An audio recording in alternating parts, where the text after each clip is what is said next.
জুজু শাওয়ারিবা ওয়া আরকুল্লাহা খালিফুল মাজুস। আল্লাহর নবী বলছেন, তোমরা তোমাদের গোপকে ছোট করো, ওয়া আরকুল্লাহা দাড়িকে ছেড়ে দাও, খালিফুল মাজুস এবং যারা অগ্নি পূজারক, যারা আগুনকে পূজা করে তাদেরকে তোমরা বিরোধিতা করো। আচ্ছা, আল্লাহ রাসূল বললেন যারা আগুন পূজা করে তাদেরকে বিরোধিতা করো, আর আমি আপনি মুসলমান হয়ে যারা আগুন পূজা করে তাদেরকে বিরোধিতা করতে পেরেছি না ইসলামকে বিরোধিতা করছি?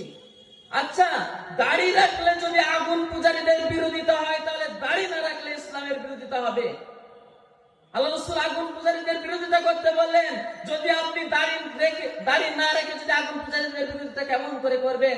অতএব আমাদের উচিত আল্লাহ রাসূলকে শুধু মুখে আই লাভ মুহাম্মদ বললে হবে না, আল্লাহ রাসূলকে শুধু আল্লাহ রাসূলের জন্য আন্দোলনে লাগলে হবে না, বরঞ্চ আপনার উচিত আল্লাহ রাসূলের আদর্শে আদর্শিত হওয়া। আল্লাহ রাসূল যেমন করে চলেছেন ঠিক তদ্রূপ চলা। একটি নমুনা দিয়ে আমি বক্তব্য শেষ করব। দেখুন, অনেক নমুনা পাওয়া যায় যে আল্লাহ রাসূল সাল্লাল্লাহু আলাইহি ওয়াসাল্লামকে তার সাহাবারা কেমন করে ভালোবাসতেন, কেমন করে আমরা ভালোবাসি এখন।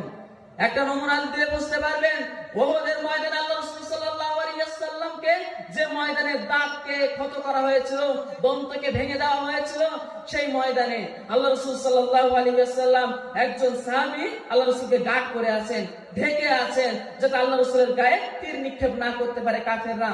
তার আগে অ্যানাউন্স হয়ে গিয়েছে নবী মুহাম্মদ সাল্লাল্লাহু আলাইহি ওয়াসাল্লামকে হত্যা করে দেওয়া হয়েছে, নবী মুহাম্মদ সাল্লাল্লাহু আলাইহি ওয়াসাল্লামকে উহুদের প্রান্তরে মেরে ফেলে দেওয়া হয়েছে। তার আগে অ্যানাউন্স হয়ে গিয়েছে, মক্কার মুশরিকরা আনন্দিত, তারা খুব আনন্দ করছে যে মুহাম্মদ সাল্লাল্লাহু আলাইহি ওয়াসাল্লামকে হত্যা করে দেওয়া হয়েছে। কিন্তু আল্লাহ রাসূল হত্যা হননি। আল্লাহ রাসূলকে একজন সাহাবী গার্ড করে আছেন, সেই সাহাবীর 99টা তীরে আঘাত করা হয়েছিল, তা সত্ত্বেও সে আল্লাহ রাসূলের গার্ড করেছিলেন। আল্লাহ রাসূল থেকে তিনি দূরে যাননি। এমনকি তার হত্যা করার পূর্বে আল্লাহ রাসূলকে সেই সাহাবী বলেছিলেন যে আল্লাহ রাসূল, আপনি আপনার মাথাটা উঁচু করবেন না, আপনি উঁচু করবেন না, উঁচু করলে তীরটা আপনার গায়ে লাগতে পারে। তখন আল্লাহ রাসূল কিছুক্ষণ বাদে যখন তিনার মাথাটা উঁচু করলেন, সাথে সাথে পাথর এসে আল্লাহ রাসূলের দাঁতটা ভেঙে গেল।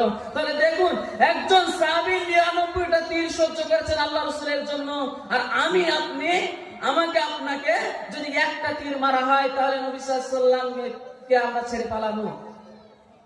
তার প্রমাণ হচ্ছে এই যে আপনি দাড়ি রাখছেন না, আপনি আল্লাহ রাসূলের জন্য বিড়ি ত্যাগ করতে পারছেন না, আপনি আল্লাহ রাসূলের জন্য সিগারেট থেকে দূরে থাকতে পারছেন না, আপনি আল্লাহ রাসূলের কোনো কাজ আপনার শরীরে প্রবেশ করাতে পারেননি।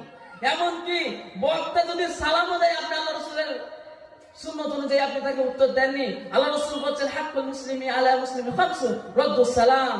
যখন কোনো